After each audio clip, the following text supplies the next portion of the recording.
Hey there friends, thanks for checking in. Today we're looking at my new HK VP9 B. I have always wanted one to own for myself. I've shot my friend's VP9. In my previous video I said I shot my friends. I got a lot of comments about that. I never shot my friends, but I did shoot their VP9s, one in particular, quite a bit. And I really fell in love with the pistol. You know, everything that has been said about the VP9 I found to be true, most positive. And I wanted one for myself. $750 all day long is what you're looking at it. I ended up getting this for a little over $650, like $653, $654 from guns.com. I had a couple discount codes, big spender discount and things like that. I talked about that in my previous video, but here it is. And I went with the B, the push button magazine release, because it's a little bit more common to me.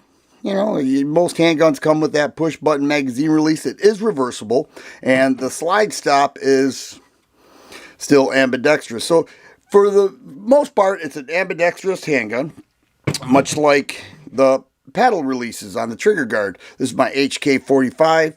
Drop the mag there. Lefties would like that because it is ambidextrous, as well as the slide stop. But you know, I went with the B and I have no regrets. They now make these optic ready, where you pick your optic afterwards and then you purchase a plate. They send you a plate. So you can see that, you know, the costs add up quite a bit with HKs. They do a great job with ergos. And I've always said that. HK ergos feel great.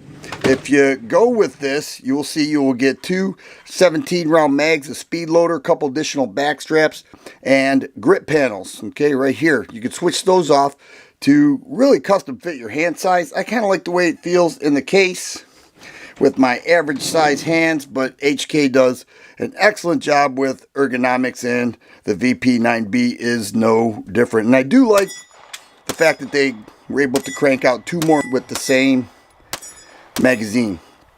Pretty much same magazine. It does have a full rail there, front serrations. It has a striker fire indicator right there where that dot will go. It's embedded pretty deep. You can hardly see it, but it does offer that. 3-dot steel sights, both front and rear, and they are luminescent. So once charged by light, they will glow in the dark for a couple hours anyway. So it gives that night sight effect, but it does need to be charged in light. Like right now, I've got my lights all over the place. Should be fine if I were to turn the lights off. Compact size, 4-inch polygonal rifled barrel, and a nice feeling handgun. There's no doubt about that. And I took it to the range on 2 occasions, and I was very happy with the results. Just as I expected, the VP9B performed great. I was happy with it. It's a quick shooter. Now, the website says the trigger is a 5.4 pound trigger, and I already showed clear a couple times. It does have trigger bar safety there.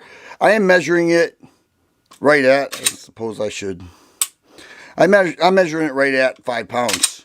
Pretty standard, or shall I say pretty consistently measured at 5 pounds, and it does have a fairly short reset. But a nice pistol. Some would consider it a high-end pistol. I don't know, does price dictate high-end? I don't think so.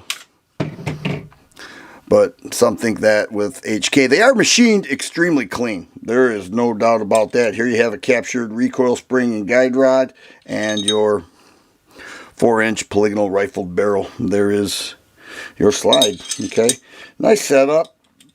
No arguments with anything to do with the gun. My biggest argument all along has been the price. And, you know, HKs, I've always acquired them by trade, by the way.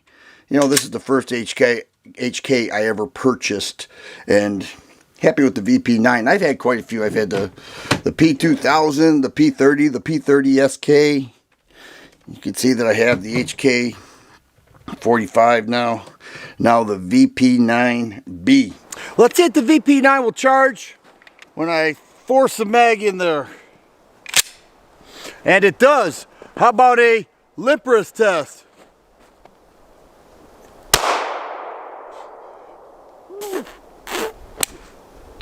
Uh-oh. What happened here? Okay, failure to eject. Let's try it again. Failure to eject once again. Yep, there's the case. Let's try it.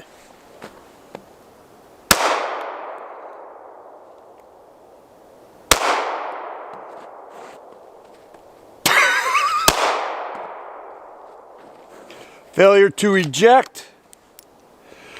So that's 3 times.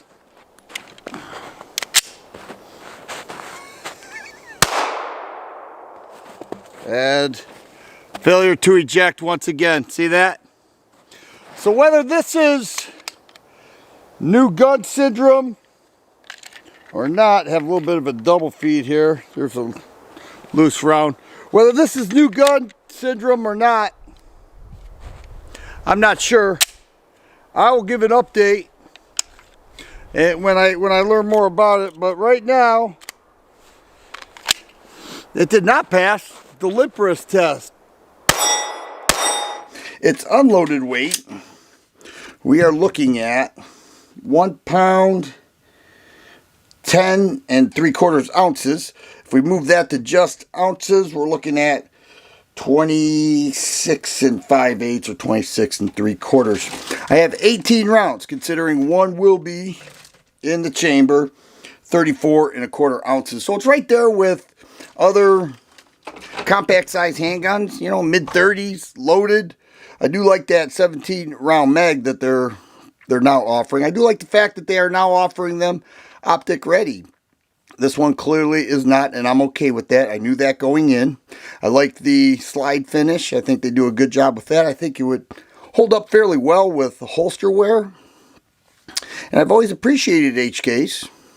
I think they make a real nice pistol. There's no doubt about that. I would have never owned as many as I have if I did not think that.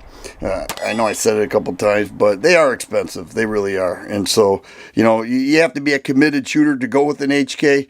But I certainly like it. I think it's a fine handgun. And I look forward to comparing this with other compact size handguns, as well as some handgun showdowns featuring HK. So I've got a lot in plan here. A lot of plans, I should say, and I hope to make good on each and every one of them. If you like videos like this, please subscribe and share. I always appreciate the thumbs up button. Thanks for watching, and you guys be safe.